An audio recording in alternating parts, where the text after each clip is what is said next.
If you move your hands from right there, you're in trouble. So you gonna shoot me?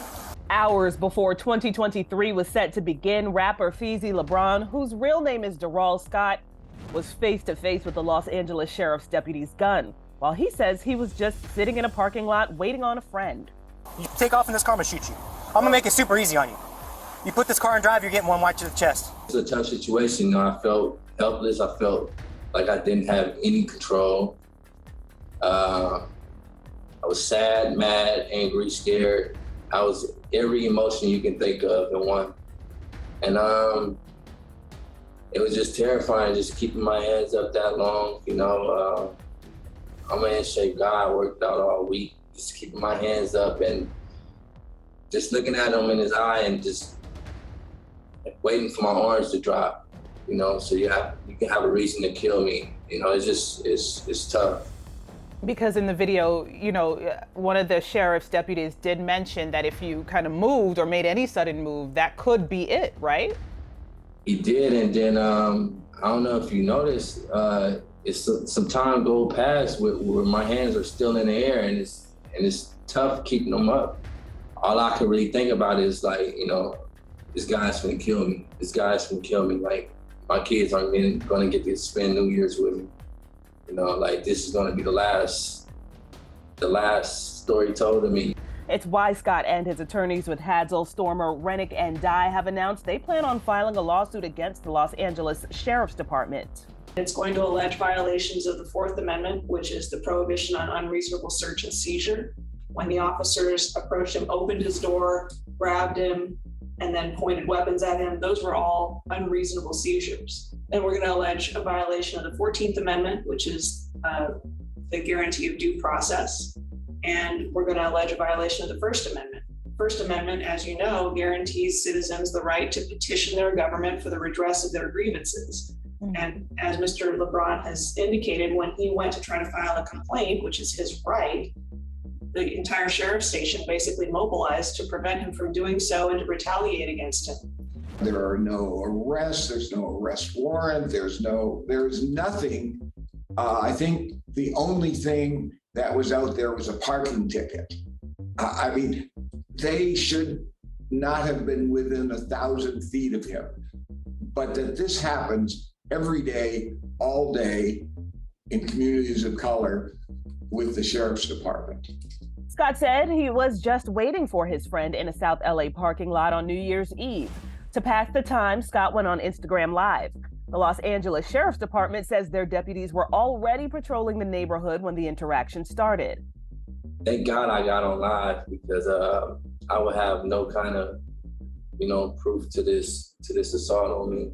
Had Mr. LeBron not released it, we would be in the dark, and this behavior, which goes on daily in communities of color, would have never come to light. How did you feel when they released the body cam video in the name of what they say is transparency? I don't think they knew I was recording. I think they only released the body cam because I posted the footage and it went kind of viral, and people were outraged that this actually happened.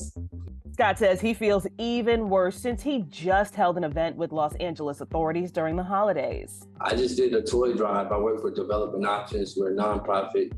You know, we deal with police in our community all the time. And the ones that know me, they love me. They have pictures with me. I'm a father at the end of the day. I'm a football coach. My son plays football. I take him to practice every day. I take my daughter to school every day. You know, I don't think they see that when they look at me. You know, when they look at me, they see threat. So that's what I really want to emphasize to you and everyone out there. You know, my life matters. I'm a person. I wasn't doing anything wrong. Scott and his attorneys say they don't think the cops felt like they were in danger. Morgan, I just want to touch on the fact which you mentioned earlier. Basically, in terms of Mr. Sabatini's physical positioning, you think that in essence, he wasn't really fearing of his life if his back was turned at certain times to Mr. LeBron, if he was engaging with his partner, that there was no imminent sense of danger. Am I getting that right? It's very clear from his tactics or lack thereof that he was not perceiving any threat. He did not consider this to be a serious investigation. He wasn't anticipating any kind of resistance. Scott says the incident was made worse once he went to file the report. He says the deputy who pointed his gun at him was at the station when he filed the report. After them giving me the runaround, they had the officer who just threatened to kill me came back out while I tried to do the complaint and intimidate me. You know, saying things like everything he did was lawful. We keep cameras for people like me. Some officers even came out and showed me more aggression, you know, to the point where I had to get my dad and another family member, a family of a friend who's a retired sheriff, to come down to the station to make sure I can get the report done safely. Scott and his attorneys are seeking $10 million in damages. Inside Edition Digital reached out to the LASD. They tell Inside Edition, in part quotes, the department investigation into this incident is currently still ongoing. Unfortunately, we are unable to comment directly on details regarding personnel matters. What we can say is Sheriff Robert Luna takes allegations of misconduct very seriously, and proper administrative action will always be taken when merited. We also reached out to the union representing the Sheriff's Department. We have not heard back. So traumatized from this experience, now Scott is in the process of moving out of his house. His attorneys say the lawsuit will be filed within 45 days. What would you want your community to get out of this? What would you want people of color and their interactions with police to get out of this?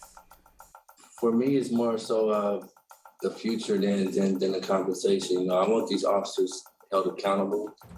I don't want my son to have to grow up and go through this. I want my brother, my dad, anybody who looks like me, I don't want them to have to go through this. So I pretty much just want to raise awareness and prevent this from happening. If we can save a life through this situation, then you know I'm fine with that.